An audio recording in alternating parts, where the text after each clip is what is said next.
Croeso, welcome to the NFU Cymru breakout session, Food at the Heart of Our Future. I'm delighted to be sharing the platform this afternoon with our expert panel. And I want to begin with some good news. The UK government have just secured a trade deal with the Faroe Islands. It's our 192nd largest export market, totaling around £6 million annually, mainly for mechanical equipment and the like.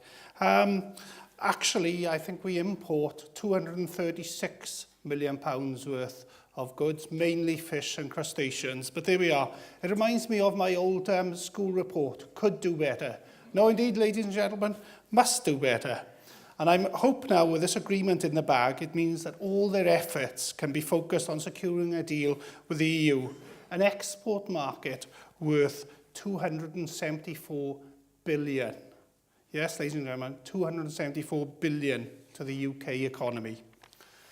Just last month, NFU Cymru welcomed the opening of a new market for our beef and lamb to Japan, a market estimated to be worth 130 million to the UK beef and lamb industry over the next 5 years.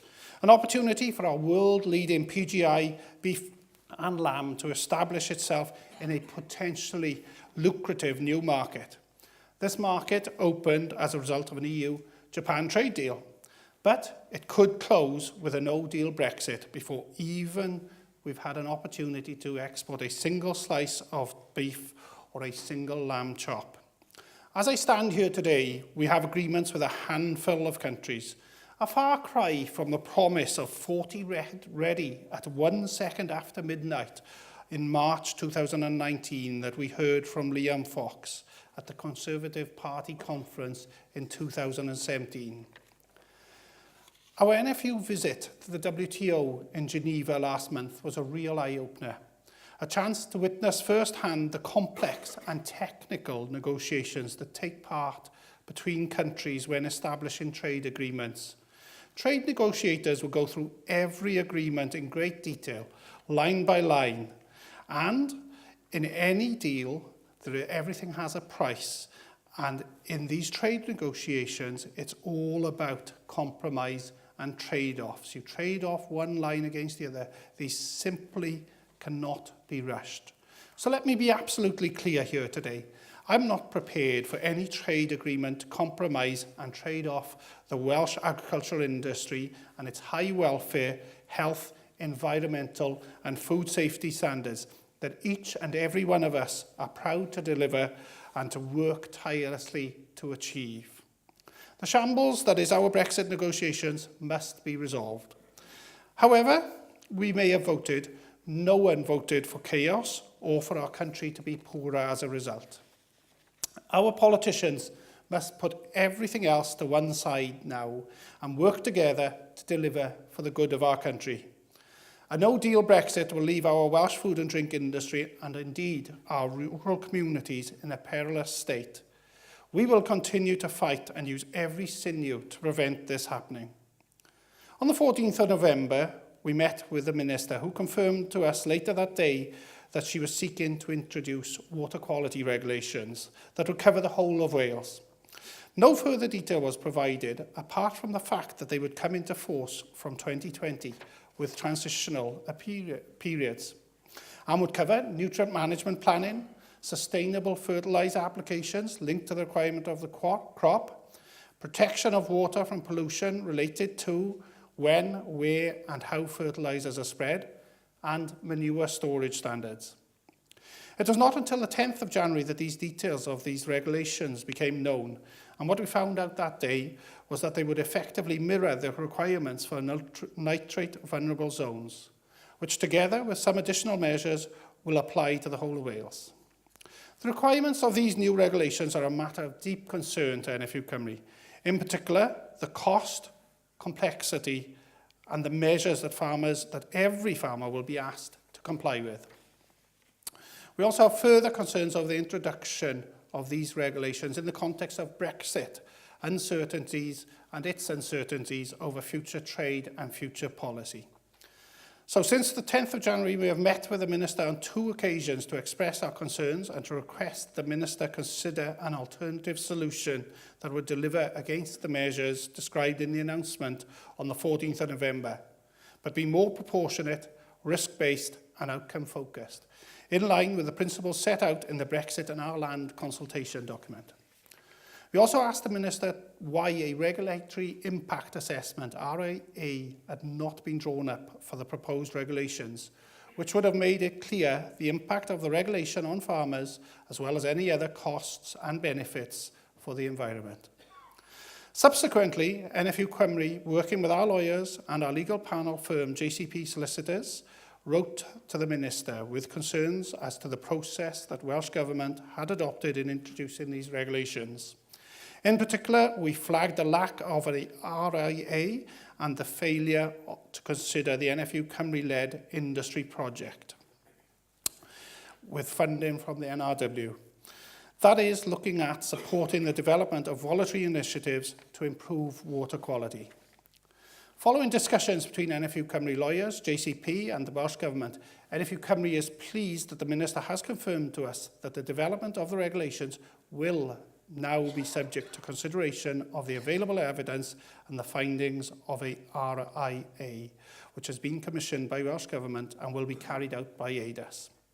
We will now work to put our evidence before the Minister. We will work with the Government and industry partners to safeguard and improve water quality in Wales. And we are fully committed to deliver on our project around the farmer-led voluntary initiative, an initiative to which NFU Cymru has dedicated significant time and financial resource. We remain concerned that the proposed regulations will impose cost and complexity on the industry, which vastly outweigh any benefits to water quality, and we will continue to raise these matters on your behalf with the Minister. Tim, we welcome the Welsh Government's commitment to give this matter further consideration through the findings of an RIA and the available evidence. Thank you. Conference, this is your union, NFU Cymru, using all our technical and legal expertise and significant resource on your behalf on an issue that potentially has a massive impact on every member and our industry. I am fully aware that whilst Brexit continues to dominate the political and media headlines, for many hundreds of farmers in Wales, bovine TV remains the issue that matters most to them today.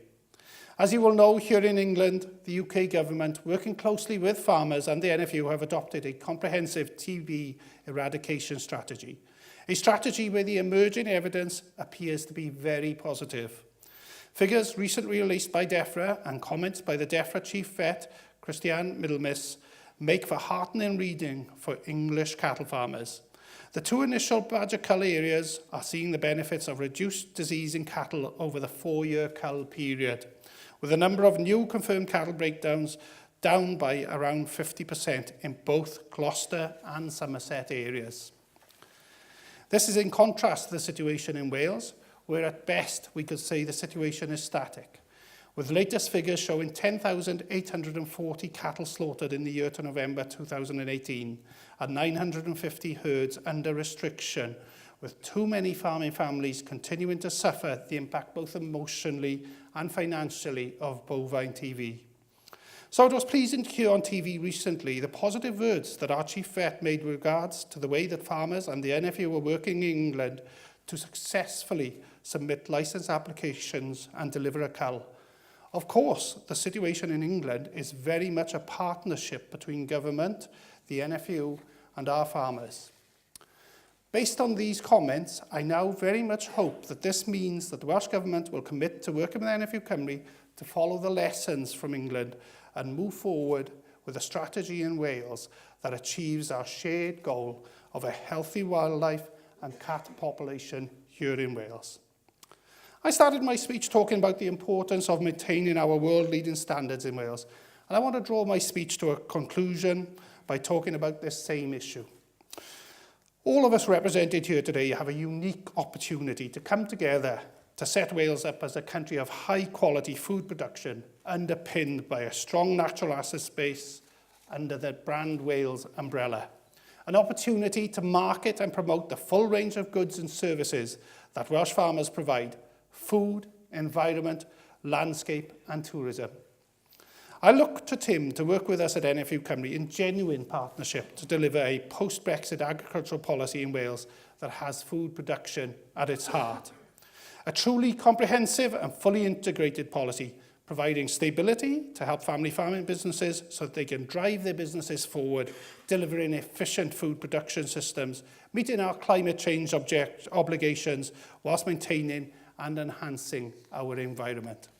I'm immensely proud to be part of the 52,000 people in Wales working our land every day to provide the raw material for our Welsh food and drink industry worth just shy of 7 billion and employing 240,000 people.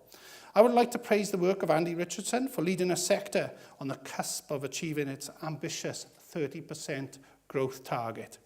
With a new food and drink strategy in development and work ongoing on post-Brexit agricultural policy, this is the opportunity to bring our agriculture and food strategies together, agreeing targets for sustainable growth and ensuring full alignment of policy and growth targets from farm to fork.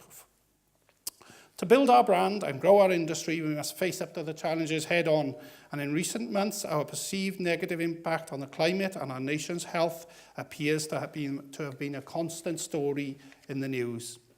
I'm pleased to see that Kevin, on behalf of HCC, has been out there working on our behalf to put the facts to the public. Red meat is an essential part of a healthy, balanced diet, and grazing livestock are an essential component of a thriving environment and beautiful landscape.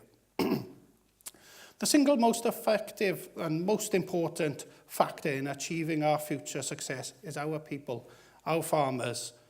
Neighbours are important, ladies and gentlemen, not just acres. It's not just about land managers, it's about people. People who produce our food, care for our landscape and contribute economically, socially, culturally to our rural communities.